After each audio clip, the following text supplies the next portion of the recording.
अध्यक्ष महोदय के अनुमति से मैं अपने अगले विद्वान को आमंत्रित करना चाहूंगी। प्रोफेसर अंबिका दत्त शर्मा जी, किसी परिचय की आवश्यकता नहीं है। जो मुझे इनका शॉर्ट सीवी मिला था उसमें लिखा हुआ है emerging philosopher, but I do accept him as a great scholar of philosophy, both of Indian and western philosophy, specially now with So Professor Ambika Datta Sharma is an eminent scholar of Indian philosophy, and he obtained his master's degree in 1985 and Doctor of Philosophy in 1988 in philosophy from Banaras Hindu University. ये इन्हीं का विभाग है। और he earned also the degree of Bauddha Darshanacharya in 1993 from Sampurnanand Sanskrit Vishwavidyalaya, Varanasi. He is well-versed scholar of Indian philosophy, Buddhism, Buddhist logic and epistemology, philosophy of language. He has published many research papers. की बात करें तो तमाम ग्रंथों का प्रणयन इन्होंने किया है। बौद्ध प्रमाण दर्शन 2007-16. He has received special attention for meta-epistemological inquiry in the field of Indian epistemology. Another anthology entitled Bharatiyata ke Samasik Arth Sandarbh in 2015 has also received a wide review and readership in respect of authentic emancipation of cultural self. For the identification of the post-independence era of Indian philosophy, he has edited Samekit Darshan Vimarsh in 2005, Samekit Advait Vimarsh in 2005, Bharatiya Darshan ke 50 Varsh 2006, Samekit Paschatya Darshan Samiksha in 2012, In Defense of Metaphysics 2008, Vedanta Darshan ki Ayam 2013, and Yashdev Shalya Samagra in 2007 in 4 volume. I think that for this what you have done in 2008, 2017, Yashdev Shalya Samagra, he has received Pranavanand Darshan Puraskar for that only, sir, as I know, in 2019 in Darshan Parishad.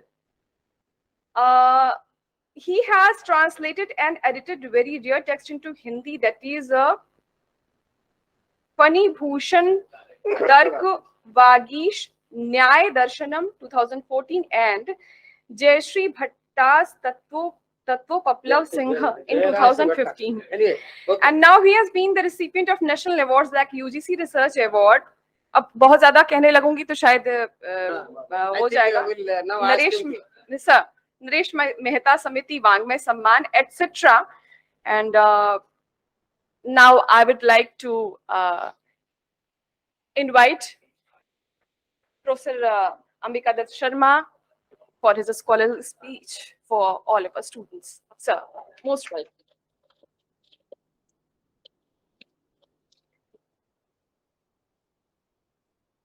इदमंधन तमम कृत्स्नम जायेत भुवनत्रयम यदि शब्दा स्वयं ज्योतिर आ संसारम न दीप्यते। मैं काशी हिंदू विश्वविद्यालय के दर्शन एवं धर्म विभाग की महान आचार्य परंपरा के प्रति अपनी प्रणति निवेदन करते हुए उसी परंपरा का उत्तराधिकारी भाव से संचालन कर रहे प्रोफेसर आनंद मिश्र जी के प्रति आभार और कृतज्ञता ज्ञापित करता हूं कि प्रोफेसर टीआरबी मूर्ति के समय में इस विभाग में एक ऐसा ही बड़ा सेमिनार अद्वैत वेदांत और बुद्धिज्म पर हुआ था। हम लोग उस सेमिनार की प्रोसीडिंग्स अपने विद्यार्थी जीवन में पढ़ा करते थे तो लगता था कि कितने बड़े बड़े विद्वान आए होंगे, कितना अच्छा सेमिनार रहा होगा। हम लोगों ने उस सेमिनार को तो नहीं देखा, लेकिन आनंद जी के सौजन्य से स्वातंत्रोत्तर भारत के अद्वैत चिंतकों पर लगभग उसी प्रकार का यह सेमिनार आनंद जी ने आयोजित किया है और इसी से प्रोफेसर टीआरबी मूर्ति के द्वारा आयोजित उस सेमिनार का मुझे प्रतिस्मरण होता है। इसे देखकर हमारे व्याख्यान की अध्यक्षता कर रहे प्रोफेसर गोदावरी मिश्र जी और हमारे फेलो स्पीकर आचार्य धनंजय जी और ब्रिज किशोर त्रिपाठी जी और सभागार में उपस्थित बहुत इस देश के मूर्धन्य विद्वान और बड़े सौभाग्यशाली छात्र और छात्राएं जिन्हें इस विभाग में पढ़ने का, इस विभाग की परंपरा से जुड़ने का अवसर मिला है। मैं आप सभी लोगों के प्रति एक तरह से आपका अभिवादन करता हूं। इसलिए अभिवादन करता हूं कि एक समय ऐसा था कि हम भी आप ही की तरह यहाँ पढ़ा करते थे और आज अपने ही घर में यहाँ जो कुछ पढ़ा है उसी को फिर से आपसे साझा करने के लिए हम यहाँ आए हैं। आज जो कुछ भी हम साझा करेंगे वो सब कुछ मैंने यहीं अर्जित किया है। इसलिए त्वदीयम वस्तु गोविंदम तुभ्यमेव समर्पयेत। मुझे रोमांच हो जाता है कि जब इस विश्वविद्यालय के इस आचार्य परंपरा को मैं सामने देखता हूं तो कभी कभी बोलने में डर लगता है कि भले ये आज तस्वीर के रूप में हमारे सामने उपस्थित है, लेकिन ये तस्वीर हमारी चेतना में जीवंत प्रभाव पैदा करते हैं। तो कभी कभी कुछ बोलने में मतलब इस ज्ञान परंपरा के प्रति मन में भय भी होता है। फिर भी मैं पूरा प्रयास करूंगा कि इनसे जो मैंने सीखा है उसमें किसी प्रकार के अप सिद्धांत का समावेश किए बिना मैं कुछ बात कहूं। मित्रों, बनारस में 18वीं 19वीं शताब्दी में अद्वैत वेदांत की जो सबसे प्रभावी धारा रही है, यहाँ तो धाराएं बहुत रही हैं जैसा कि धनंजय जी ने संकेत किया, लेकिन जो सबसे प्रभावी धारा रही है उसका आरंभ मनकर्णिका घाट के बगल में ललिता मठ से होता है। और ललिता मठ में रहने वाले शिव चैतन्य भारती श्रीहर्ष की परंपरा में आते हैं।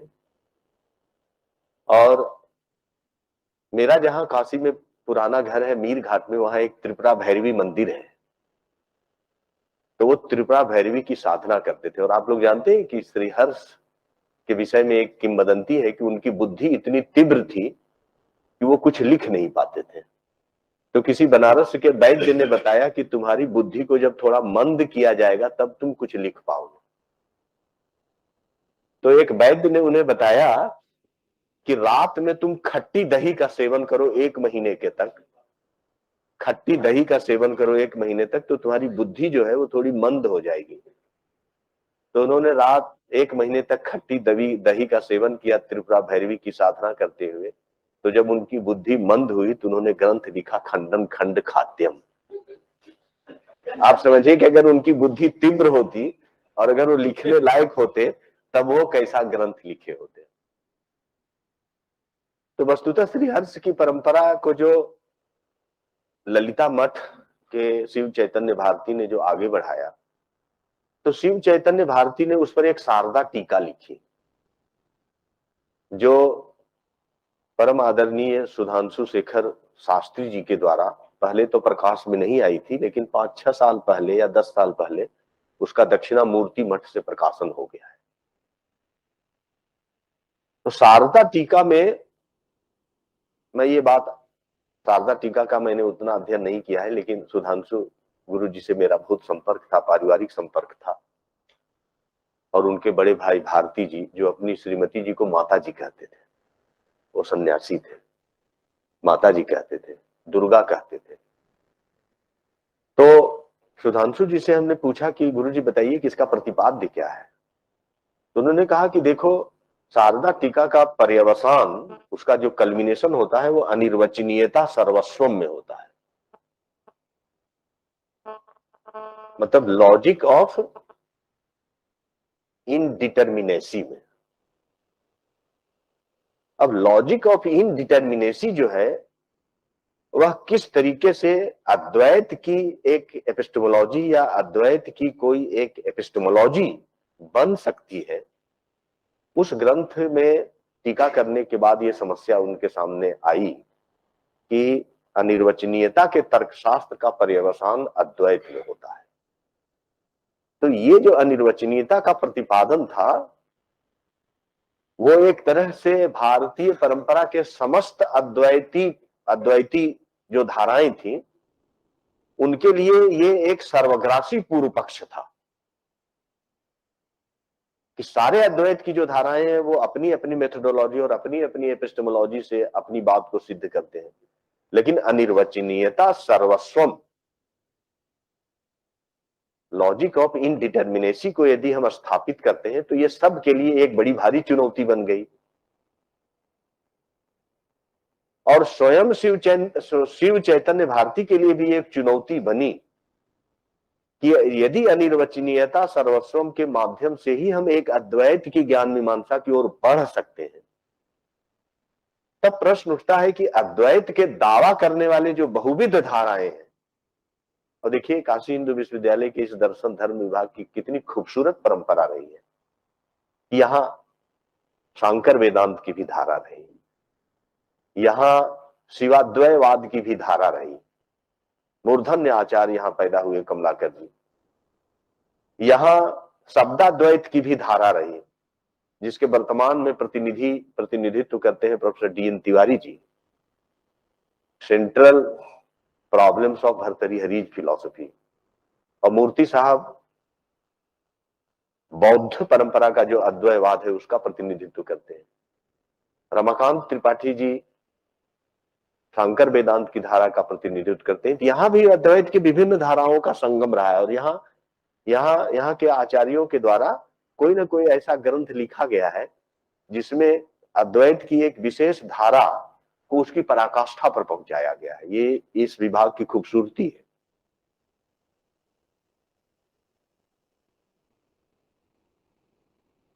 तो शिव चैतन्य भारती के समक्ष ये प्रश्न उठा कि जब बहुविध धाराएं अद्वैतवाद की और अद्वैतवाद की इस भारत भूमि पर विकसित हुई है, तो उनमें सबसे उत्कृष्ट प्रकार का सबसे अच्छा अद्वैतवादी कौन कहा जाए। और इस समस्या को सामने रखकर उन्होंने फिर एक ग्रंथ लिखा, दर्शन सर्वस्वम।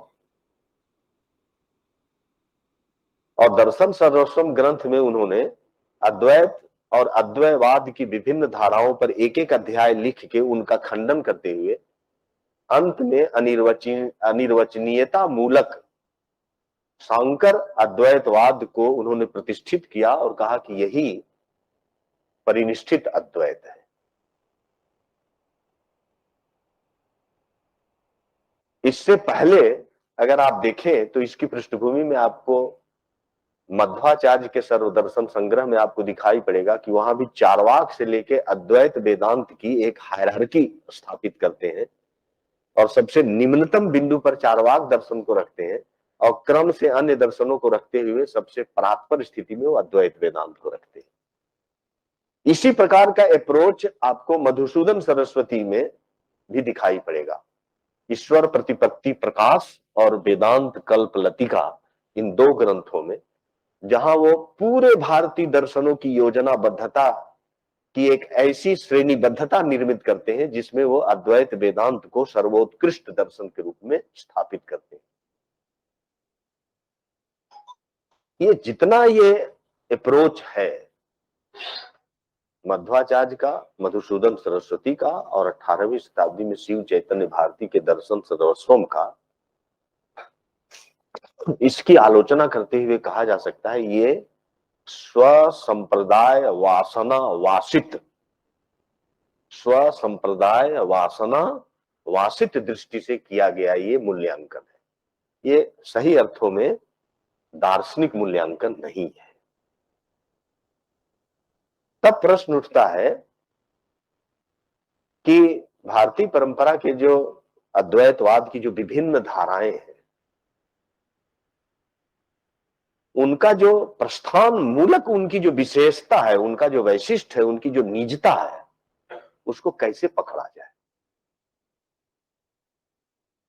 बहुत ही सरल और बहुत ही संक्षेप में कहें तो जो मॉडर्न स्कॉलर्स इस प्रश्न का सामना किए हैं वो ये मानते हैं कि भारत मूलीय अद्वैतवादी प्रकार के दर्शनों में उन लोगों ने मौलिक एकता को देखा है। कुछ अध्येता ऐसे हैं जो सभी अद्वैत और अद्वैतवादी धाराओं में मौलिक एकता को देखते हैं, और उनमें जो पारस्परिक सांप्रदायिक भेद दिखाई पड़ता है उसे वो एक महज ऊपरी विचलन, एक डेविएशन स्वीकार करते हैं, बहुत ज्यादा वो महत्व नहीं देते उसको। अगर इस अप्रोच को आप देखें तो इस अप्रोच की विशेषता यह है कि इस तरह से सोचने से अद्वैतवादी प्रस्थान और उसके अंतर्गत के विभिन्न उपभेदों को समझने में हमें एक दार्शनिक दृष्टि मिल सकती है। जैसे केवलाद्वैत, विशिष्टाद्वैत, द्वैताद्वैत, निम्बार्काद्वैत, शुद्धाद्वैत, ये जो एक एक एक एक एक एक दर्शन की जो उपधाराएं, उनको तो हम इस तरह से समझ सकते हैं कि उनमें एक मौलिक एकता है, लेकिन उनके जो पारस्परिक भेद है वो एक ऊपरी प्रकार का विचलन है। लेकिन अद्वैत और अद्वैतवाद की जो पैरेलल स्ट्रीम्स हैं, जो समानांतर धाराएं, उसको आप इस दृष्टि से नहीं समझ सकते। कुछ अध्येताओं ने ये कहा कि भारतीय परंपरा के अद्वैतवादी प्रकार के दर्शनों में प्रस्थानगत भेद और वैशिष्ट ही मौलिक है, वो मौलिक रूप से एक दूसरे से अलग है, और उनमें दिखाई पड़ने वाली जो समानता है वही कंटीजेंटल है, वही आपातिक है। अगर आप इस अप्रोच को लेते हैं तो इसकी विशेषता यह है कि अद्वैत और अद्वैतवाद की समानांतर धाराओं को, पैरेलल स्ट्रीम्स को तो हम के साथ आप न्याय कर सकते हैं, लेकिन तब आपके सामने प्रश्न उठेगा कि यदि अद्वैतवाद के पैरेलल स्ट्रीम्स हैं तो दार्शनिक रूप से इस प्रश्न का उठना जायज हो जाएगा कि तब अद्वैतवाद के इररिड्यूसिबल लॉजिकल फॉर्म्स क्या हो सकते हैं। इररिड्यूसिबल लॉजिकल फॉर्म्स क्या हो सकते हैं? यह एक बहुत गंभीर और एक गहरा दार्शनिक प्रश्न उपस्थित होता है कि अद्वैत और अद्वैतवाद की जो धाराएं हैं, बहुत सारी धाराएं हैं, तो हम फिलोसॉफिकली, मतलब उनके जेनेरिक नेचर को हम कितने इररिड्यूसिबल लॉजिकल फॉर्म्स में हम उनको बांट सकते हैं, ये प्रश्न बहुत गंभीरता से उठता है। और इस प्रश्न का उत्तर 20वीं 21वीं शताब्दी में professor K C Bhattacharya, professor Kalidas Bhattacharya, professor TRB Murthy और प्रोफेसर एके चटर्जी ने एक दूसरे का अनुगमन करते हुए इस समस्या पर बहुत ही आधारभूत दार्शनिक दृष्टि से विचार किया है। और अद्वैतवादी प्रकार के दर्शनों के 3 अनंतर भाव्य मौलिक प्रारूपों को, इररिड्यूसिबल फॉर्म्स ऑफ अद्वैत को उन्होंने खोजा है। और भारत के विश्वविद्यालयी व्यवस्था से निकले ये जो 3 और 4 दार्शनिकों का मैंने जिक्र किया, इन्होंने केवल उन मौलिक विकल्पों को उद्घाटित ही नहीं किया है, बल्कि अद्वैतवादी दर्शनों के भारतीय इतिहास पर इसे लागू करते हुए अधिकांश भारतीय परंपरा के अद्वैतवादी दर्शनों को उन 3 अनंतर भाव्य प्रारूपों में संभलता पूर्वक उनका अंतर्भाव भी किया है, रिड्यूस भी करके दिखाया है। और इस अप्रोच से हमको 20वीं 21वीं शताब्दी में वास्तव में एब्सोल्यूटिस्टिक फिलॉसफीज को हमको रीविजिट करने का एक फिलॉसफिकल अप्रोच हमें पहली बार मिला कि हम रीविजिट कैसे करेंगे।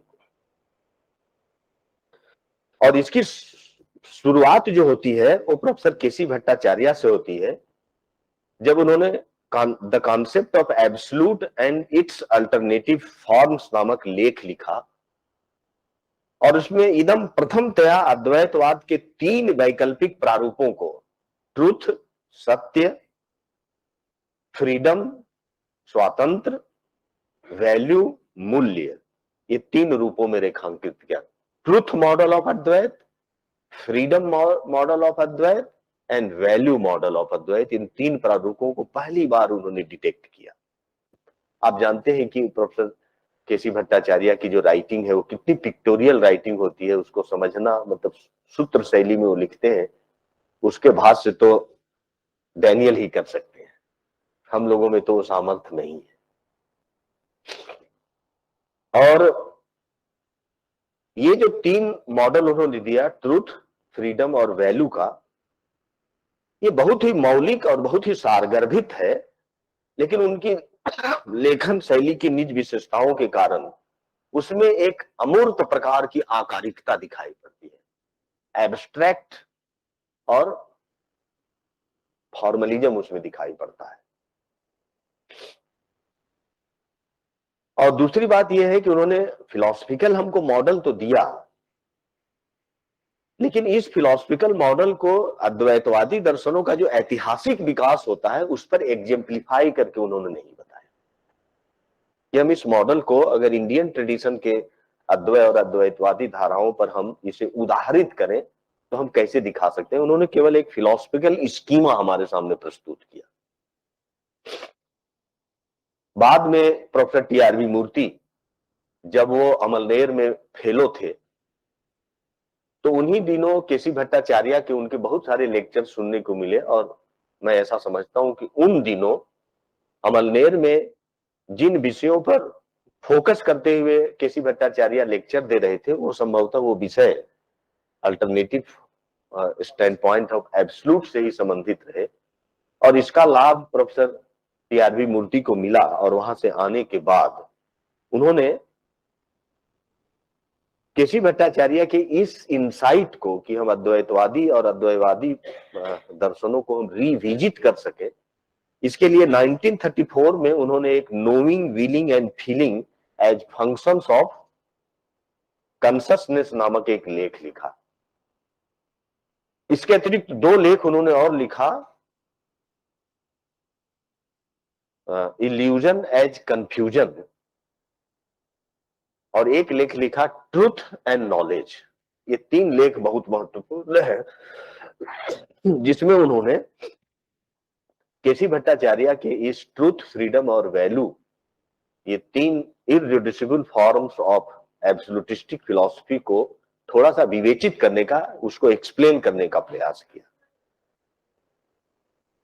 और मूर्ति साहब बहुत स्पष्टता के साथ यह दिखाते हैं कि अद्वैतवाद के वैकल्पिक जो त्रिविध प्रारूपों का जो वास्तव में उसका जो तात्पर्य है वह है चेतना के त्रिविध आयामों से।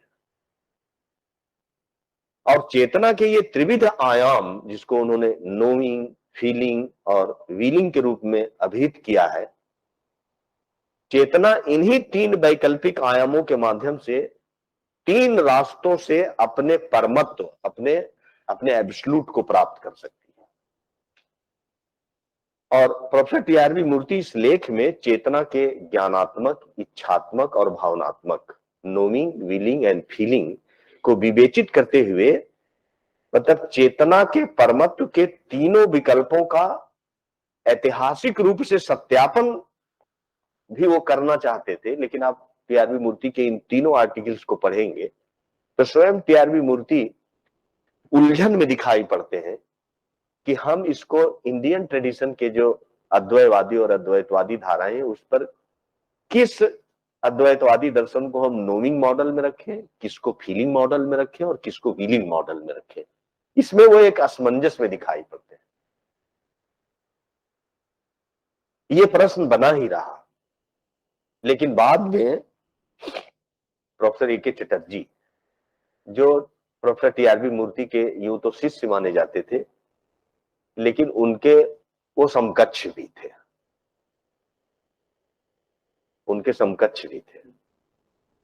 तो इन्होंने इस प्रश्न को रिस्पॉन्ड करने का प्रयास किया कि जो अधूरा काम टीआरबी मूर्ति के राइटिंग्स में बचा हुआ था उसको पूरा कैसे किया जाए। तो टीआरबी मूर्ति का सर जब सेंटेनरी ईयर मनाया जा रहा था तो उस सेंटेनरी ईयर में उन्होंने keynote address professor A K. Chatterjee ने दिया और उसका टाइटल था टाइप्स ऑफ एब्सोल्यूटिज्म रिविजिटेड। और इस बहुत लंबे लेख में उन्होंने जो प्रश्न टीआरबी मूर्ति के द्वारा सुलझाए नहीं गए थे उनको उन्होंने सुलझाने का प्रयास किया।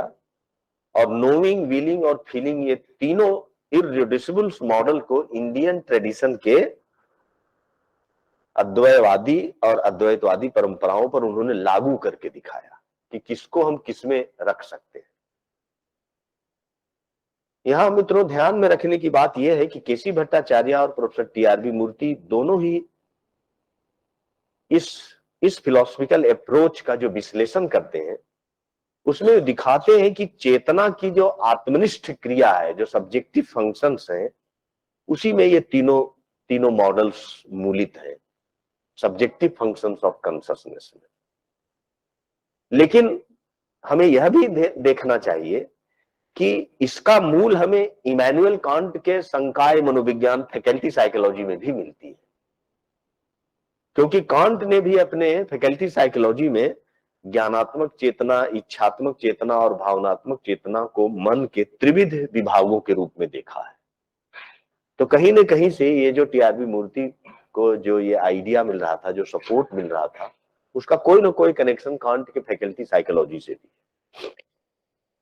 परंतु प्रोफेसर टीआरबी मूर्ति इस बिंदु पर कांट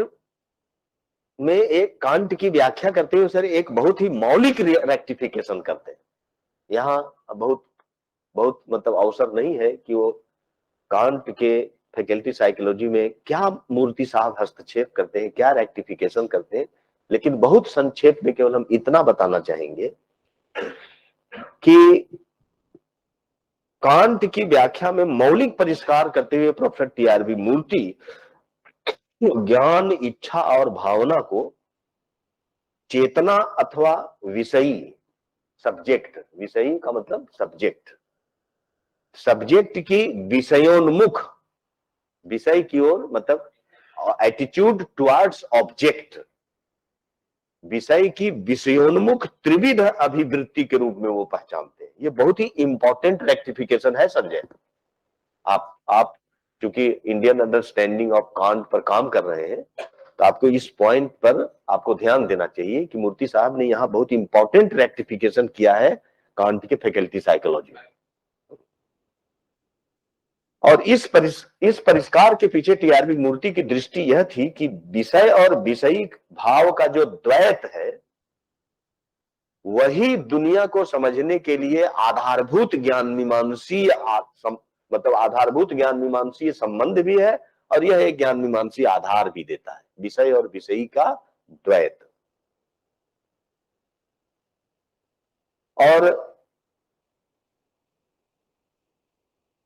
और इस विषय और विषयी के संबंध को आधारभूत मान के इसे तीन म्यूचुअली एक्सक्लूसिव, परस्पर व्यावर्तक तरीके से समझा जाता है। मतलब subject, attitude of subject towards object को तीन एक्सक्लूसिव फॉर्म में समझा जा सकता है।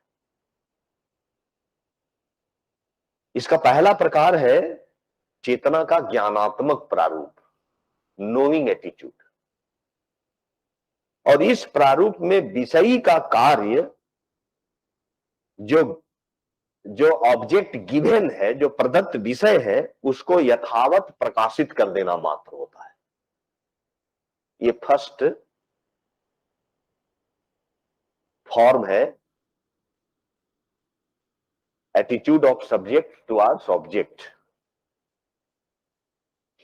वो विषय को प्रकाशित करते हुए विषय अपनी तरफ से उसमें कुछ जोड़ता नहीं, वो जैसा है उसको प्रकाशित कर देता है।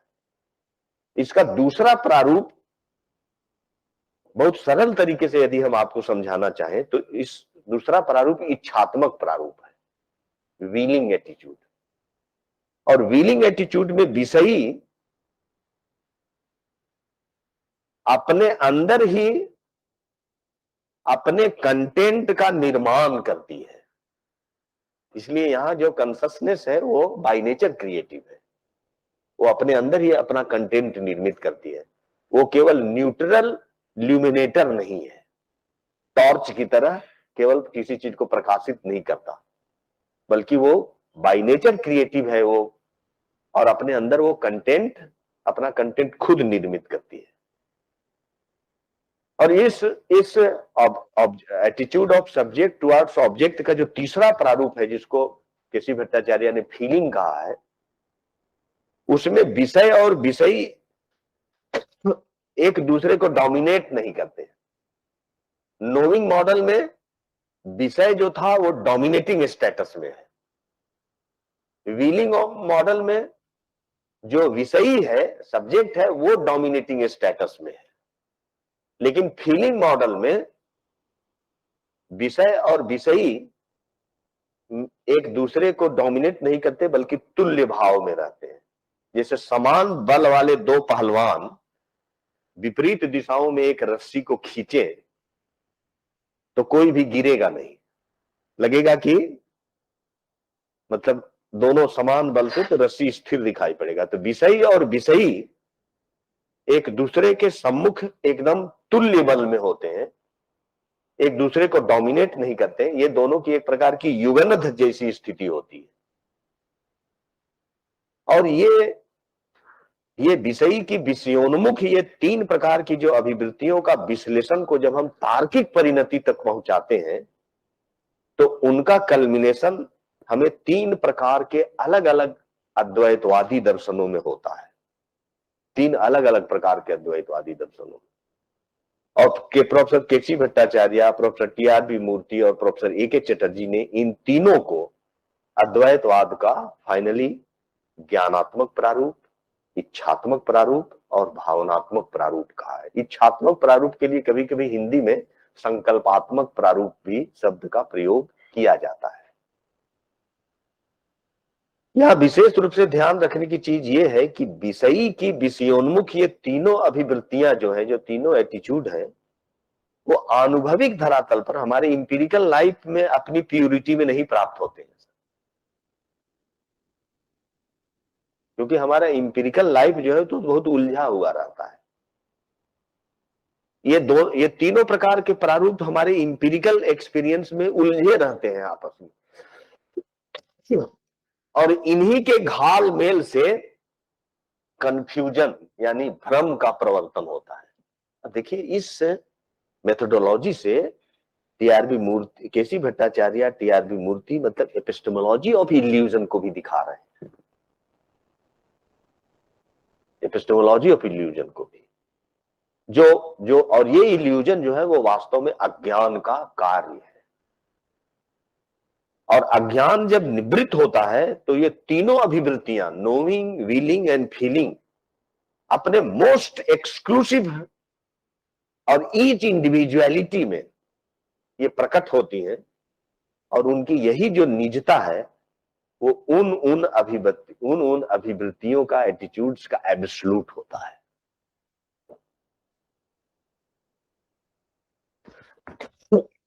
प्रोफेसर केसी भट्टाचार्य से आरंभ हुए ये जो मतलब एक बहुत महत्वपूर्ण, मतलब 20th सेंचुरी का जो रिकंस्ट्रक्शन है कंटेम्पररी इंडियन फिलॉसफी में, मुझे तो लगता है कि मोस्ट इंपॉर्टेंट रिकंस्ट्रक्शन है। क्योंकि डैनियल से मेरी बात हो रही थी, तो मैं तो इसको केवल अद्वैतवादी दर्शनों को समझने में इस अप्रोच का उपयोग कर रहा हूं, लेकिन डैनियल का मानना है कि ये समस्त दर्शनों को समझने में भी इस मॉडल का उपयोग किया जा सकता है।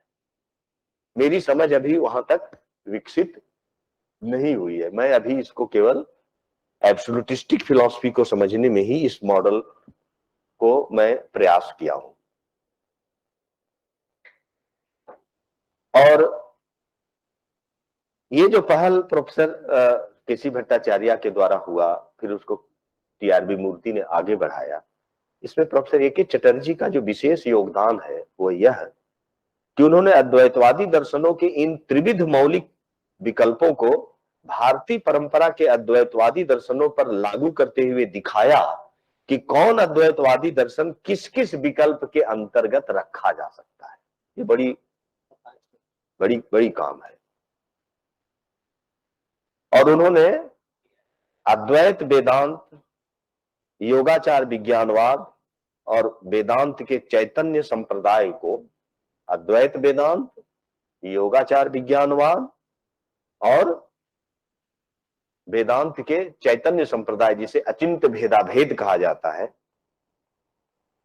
तो प्रोफेसर ए.के. चटर्जी ने ये बताया कि भगवत्पाद आचार्य शंकर का जो वेदांत है वो वास्तव में नोइंग मॉडल ऑफ अद्वैत का ट्रू रिप्रेजेंटेटिव है। कैसे है वो, कैसे इस बात को दिखाएं, इसके लिए विस्तार से हमें अद्वैत वेदांत को सर रिविजिट करना पड़ेगा कि हम सफलतापूर्वक दिखा सकें कि how the Advaita Vedanta of Bhagavat Pada Acharya Shankara truly represents the knowing model of Advaita. मैं समझता हूं कि शायद समय इसके लिए मुझे यहां इजाजत नहीं देगा। व्हीलिंग मॉडल ऑफ अद्वैत के रिप्रेजेंटेटिव फिलॉसफी के रूप में प्रोफेसर ए.के. चटर्जी ने योगाचार विज्ञानवाद को रखा। योगाचार विज्ञानवाद को रखा और फीलिंग मॉडल, जिसमें विषय और विषयी एक दूसरे के सम्मुख तुल्य बल में होते हैं, एक दूसरे को डोमिनेट नहीं करते हैं, इसको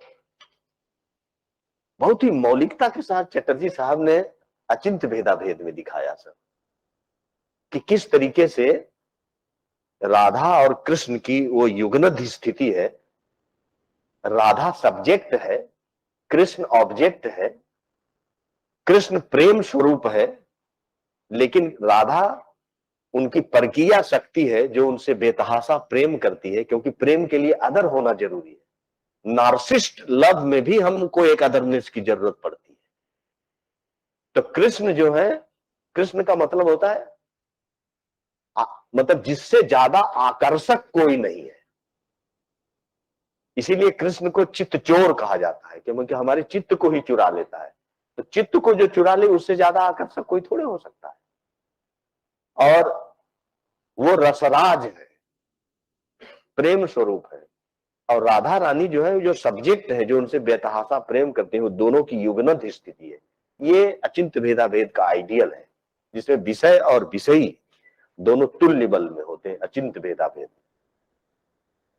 बाद में जब मैं इस डेवलपमेंट में अपनी गुरु परंपरा की बातों को आगे बढ़ाया, मुझे आगे बढ़ाने का अवसर मिला। उसमें चटर्जी साहब थे तो उनसे बातचीत होती थी, तो मैं जब उसको आगे बढ़ाने का प्रयास किया तो मैंने चटर्जी साहब से पूछा कि सर आपने 3 रिप्रेजेंटेटिव तो बता दिया, लेकिन 3 रिप्रेजेंटेटिव के अतिरिक्त भी हम शब्दाद्वैतवाद को कहां रखेंगे, हम अभिनव गुप्त के स्वतंत्राद्वैत को कहां रखेंगे, हम वैष्णव वेदांत के जो संप्रदाय हैं वेदांत के, उनको हम कहां रखेंगे। तो ये तो मतलब अभी भी लगता है ये प्रश्न अधूरा है और इसको रिस्पॉन्ड किया जाना चाहिए। तो फिर मैंने चटर्जी साहब की मदद से मैंने नोइंग मॉडल में केवल और केवल अद्वैत को ही रखा। मुझे कोई दूसरा दर्शन नोइंग मॉडल में नहीं मिला। लेकिन व्हीलिंग मॉडल में योगाचार विज्ञानवाद के अतिरिक्त शब्दाद्वैतवाद और अभिनव गुप्त के स्वतंत्रता द्वैतवाद को भी हमने सफलतापूर्वक दिखाया कि ये भी नोइंग मॉडल के ही रिप्रेजेंटेटिव है।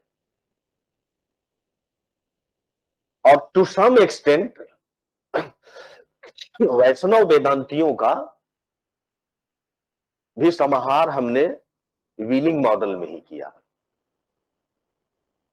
और अचिंत्य भेदाभेद को और थोड़ा एक्सप्लेन करने का प्रयास किया कि रूप गोस्वामी के ग्रंथों के आधार पर कैसे उनका जो ईश्वर है, जो उनका ब्रह्म है, उसकी जो हलादनी शक्ति होती है, स्वरूप शक्ति होती है, उससे कैसे वह ईश्वर ही अपनी परकीय विग्रह के रूप में तैयार करता है और कैसे वो एब्सोल्यूट जो है वो एक राधा और कृष्ण की युगनध स्थिति होती है सब्जेक्ट और ऑब्जेक्ट की, उसको मैंने दिखाने का प्रयास किया। अगर समय होता तो इन सारे दर्शनों को कैसे इस मॉडल को ध्यान में रखकर उसको रिविजिट किया जा सकता है, मैं सफलतापूर्वक दिखाने का जरूर प्रयास करता, लेकिन इतना समय नहीं है। फिर कभी अवसर मिलेगा तो अगर आप लोगों के मन में ये कौतूहल और जिज्ञासा अगर बनी रहेगी विद्यार्थियों के मन में, तो आनंद जी फिर कभी अवसर देंगे तो हम लोग इस पर विस्तार से चर्चा करेंगे। बहुत बहुत धन्यवाद।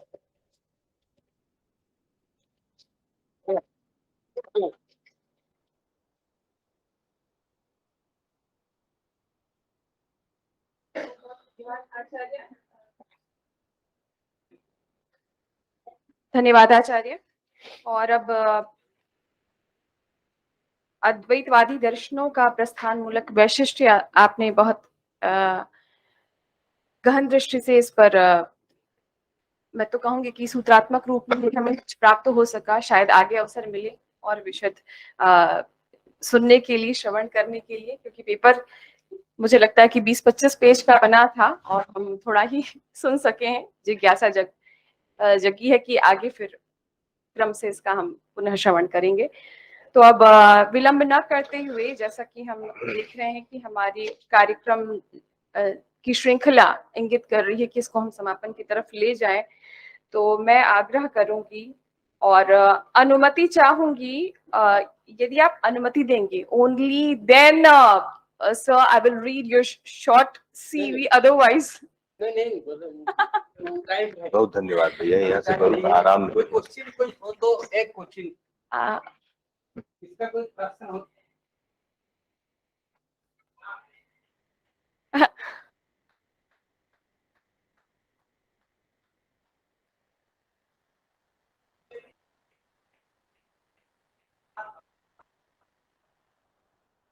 कृपया आए सर, आप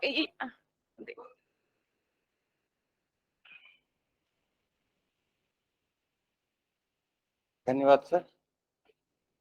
अंबिका दत्त भैया हम लोगों के अग्रज ही नहीं है, मेरे शिक्षक भी हैं, और आज तक का मुझे नहीं लगता है कि एक भी, चाहे क्लास में रहा हो, पढ़ाया उन्होंने या कहीं भी, मैं चुका हूं उनसे कोई सवाल करने में। सिखाया भी उन्होंने दर्शन हमको। खैर ज्यादा लंबा न जाते हुए मैं सीधा प्रश्न कर रहा हूँ, विशेषकर धनंजय सर और त्रिपाठी सर को के विचारों को समेटते हुए। उन्होंने भी जैसे पूर्व में जो बातें रखी कि भाष से स्वतंत्रता पूर्वक लिखे जा रहे हैं, तो प्राचीन काल में जैसे जो अविच्छिन्न परंपरा से ये जुड़े हुए लोग हैं, क्यों वही बार बार जा रहे हैं? क्या पाना चाहते हैं श्री भाष्य से, शारीरक भाष्य से? जबकि जैसा कि शर्मा सर ने दिखाया कि अभी पिछले 100 साल में कम से कम बहुत सी आधिकारिक भाष्य आए हैं, फिर भी वहीं पर क्यों ताक झांक हो रही है? शर्मा भैया से ये नोइंग, विलिंग और फीलिंग मॉडल में विचारों को दो पहलवानों के रूप में खड़ा करके जरा संघर्ष दिखाया। मैं जानना ये चाहता हूं, विषय विषयी का संघर्ष या द्वैत, पिछले 100 वर्षों के मॉडल में जो देखा उन्होंने, इस द्वैत और संघर्ष से क्या अद्वैत वेदांतकृत त्रिसत्य में से केवल व्यवहार सत्य की पुष्टि होती है, यानी कि व्यवहार में ही हम पारमार्थिक ज्ञान पा गए हैं, या इन कंपैरिजन टू अदर्स, या परमार्थ की ओर भी हमको ये भाष्य किसी प्रकार ले जाते हैं? परमार्थ सत्य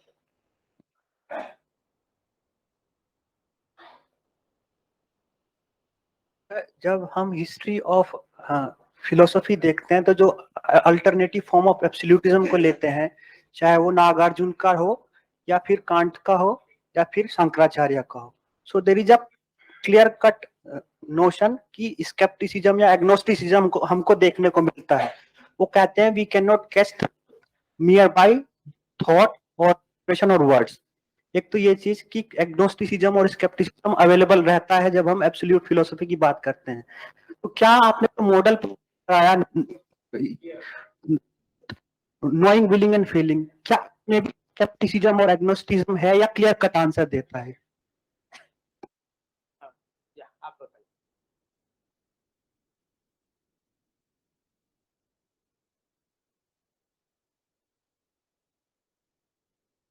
विपिन पांडे जी का जो प्रश्न है कि विषय और विषयी का जो द्वैत है, जो संबंध है, जो हम अपनी ज्ञान मीमांसा में आधारभूत संबंध को मानकर चलते हैं कि विषय और विषयी के संबंध के ढांचे में ही हम इस पूरी दुनिया को समझ सकते हैं, और सब्जेक्ट ऑब्जेक्ट रिलेशन को का जो ये स्ट्रक्चर है, ये केवल अद्वैतवादियों के लिए ही नहीं है, ये तो जो रियलिस्टिक फिलॉसफी है उनकी एपिस्टेमोलॉजी में भी यही है। तो अब ये इस सब्जेक्ट ऑब्जेक्ट रिलेशन को, जो रियलिस्टिक एपिस्टेमोलॉजी है, वो उसको कैसे ले जाते हैं और उसमें फिर वो भ्रम की व्याख्या कैसे करते हैं। तो विपिन जी, आप तो वैशेषिक दर्शन के आचार्य हैं, आप जानते हैं कि अन्यथा ख्यातिवाद, विपरीत ख्यातिवाद, सत ख्यातिवाद, अख्यातिवाद, तमाम प्रकार की रियलिस्टिक थ्योरी ऑफ इल्यूजन्स यहाँ इसी सब्जेक्ट ऑब्जेक्ट के को आधारभूत मान के खड़ा किया गया। लेकिन मुझे विपिन जी ऐसा लगता है कि नैयायिक और मीमांसक या रियलिस्टिक जो स्कूल्स ऑफ इंडियन फिलॉसफी है वो भ्रम की जैसी व्याख्या करते हैं। आपको ऐसा नहीं लगता कि उससे बेहतर व्याख्या न्यूरोसाइकोलॉजी और मॉडर्न साइकोलॉजी उसकी कर सकता है? अन्यथा ख्याति, विपरीत ख्याति, अख्याति, ये सब चीज की अच्छी व्याख्या कर सकता है। मुझे तो कभी कभी लगता है कि रियलिस्टिक थ्योरी ऑफ इल्यूजन्स में दर्शन कहां है?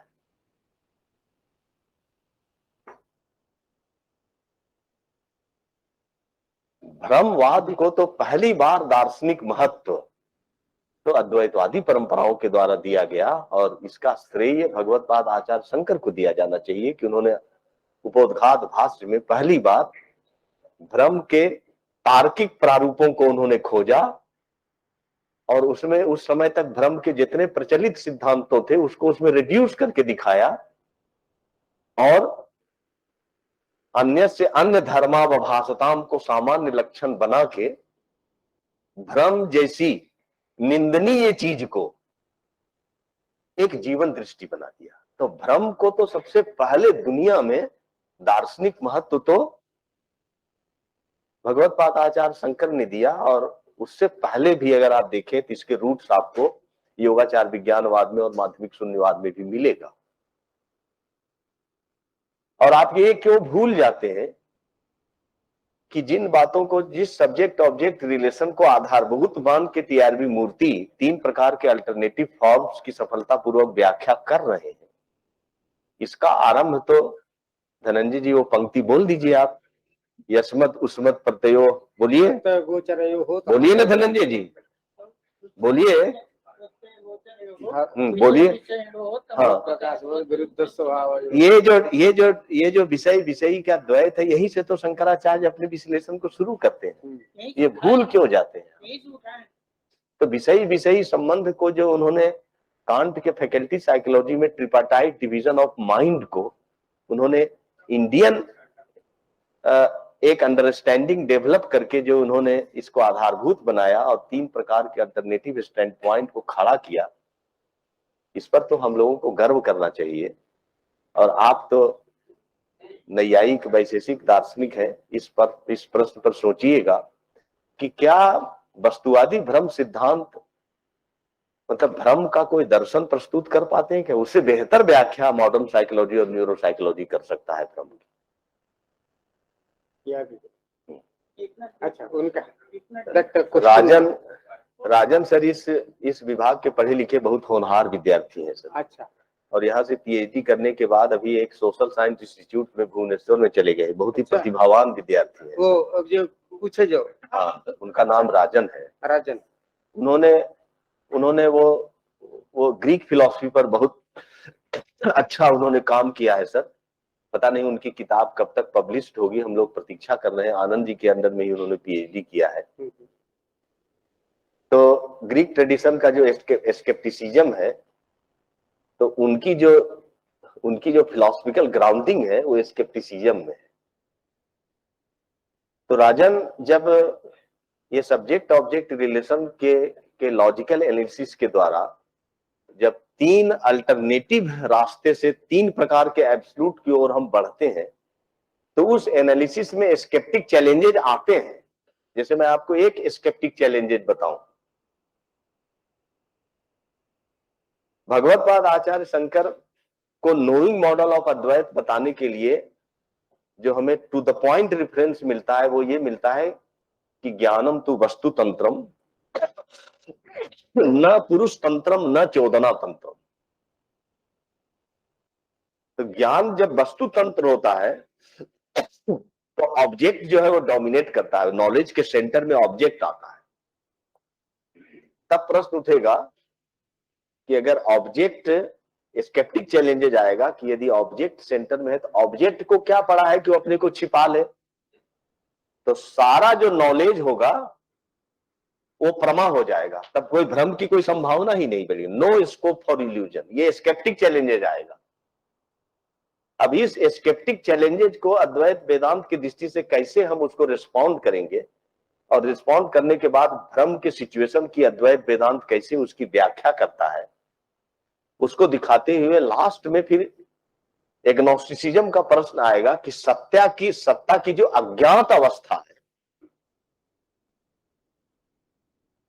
उसको अद्वैत वेदांत कैसे एस्टैब्लिश करेगा, क्योंकि सत्ता जो है वो स्वे महिमने प्रतिष्ठित है। क्योंकि जानने की संपूर्ण क्रिया जो है अद्वैत वेदांत में वो मिथ्याकरण की क्रिया है। राजन, इस बात का ध्यान देना कि जानने की संपूर्ण क्रिया जो है वो क्या है, मिथ्याकरण की प्रक्रिया है। इसीलिए दृश्यत्वान मिथ्यात्व है। ये जगत मिथ्या है, क्यों? क्योंकि दृश्य है। और वैशेषिक आचार्य के रूप में ये विपिन क्या कहेंगे कि यह जगत सत्य है क्योंकि यह दृश्य है। ये दोनों केवलान्वयी स्थितियां हैं।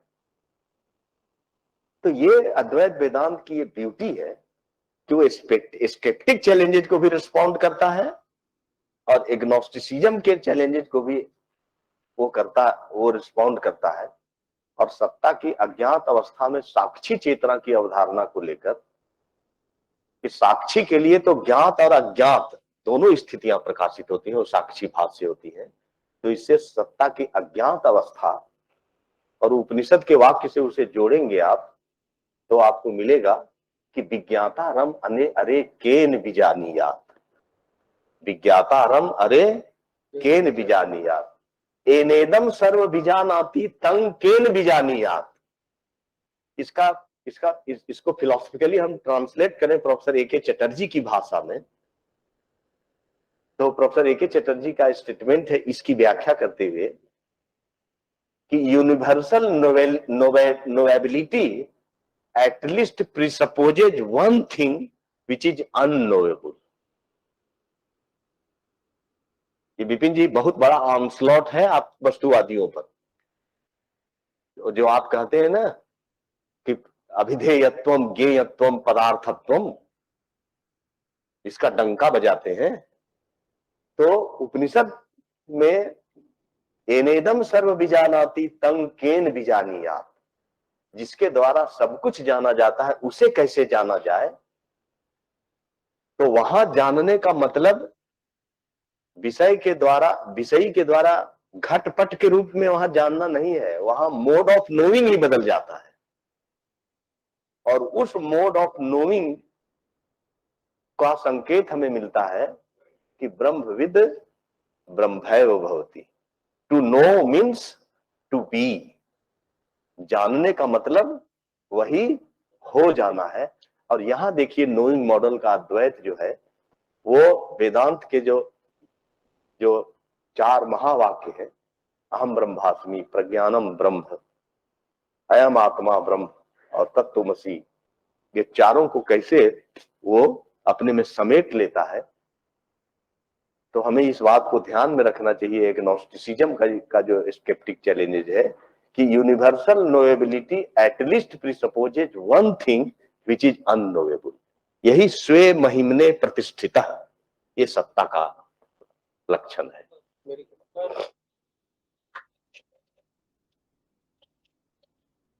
सचमुच आचार्य, आपको सुनना हमेशा से बहुत ही सुखद और रोचक अनुभव रहता है।